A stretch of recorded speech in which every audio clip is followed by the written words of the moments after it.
नमस्कार.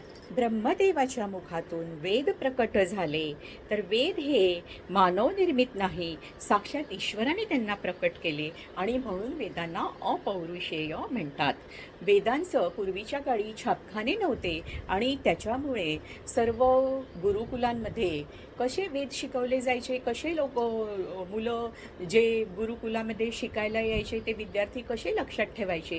तर सकाळपासून तर संध्याकाळपर्यंत ह्या वेदमंत्रांचे ह्या वेदांचं कायम पठण चाललेलं असायचं आणि विद्यार्थी ते मुखोद्गत करायचे आणि एकाकडून दुसऱ्याकडे दुसऱ्याकडून तिसऱ्याकडे अशा प्रकारे ह्या वेदांचा प्रचार झाला.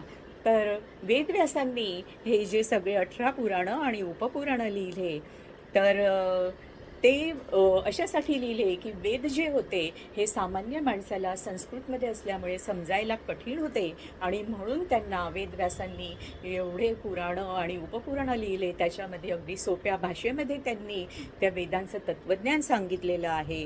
आता श्रीमद भागवत आणि देवी भागवत हे दोघंही ज्ञान, भक्ती आणि वैराग्य याच्या कथा आहेत. हे सगळं वेदांचं सार याच्यामध्ये आहे. आता आपण बघू की आपले जे हिंदू आहे, हिंदूंचा आपली खूप प्राचीन परंपरा आहे. तर आपण आपला जो इतिहास आहे त्याचा आपण शोध घ्यायला पाहिजे. आपले जे वेद आहेत, पुराणं आहेत, त्याचा आपल्याला काय पाहिजे तर अभिमान पाहिजे.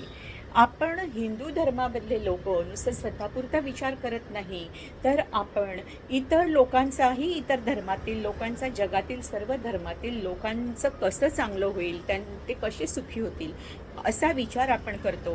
आणि म्हणून आमच्या संतांनी म्हटले आहे, जे जे भेटे भूत ते ते मानिले भगवंत.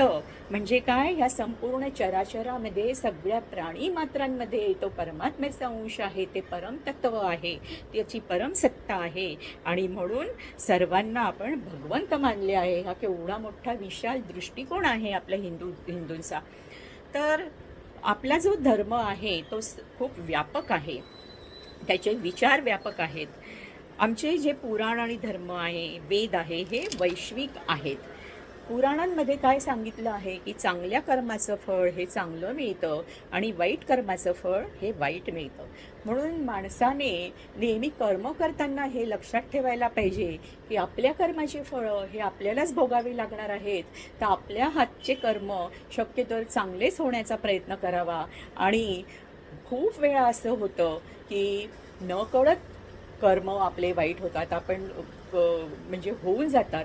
तर त्याच्यासाठी भगवंताची माफी मागावी आणि चांगले कर्म करण्यासाठीच आपण स्वतःला प्रोत्साहित करावे. तर ह्या पाप पुण्यातील काय फरक आहे हे ओळखून आपण कर्म करावे, सत्कर्म करावे. हे कशात सांगितलं आहे? आपल्या पुराणांमध्ये सांगितलेलं आहे.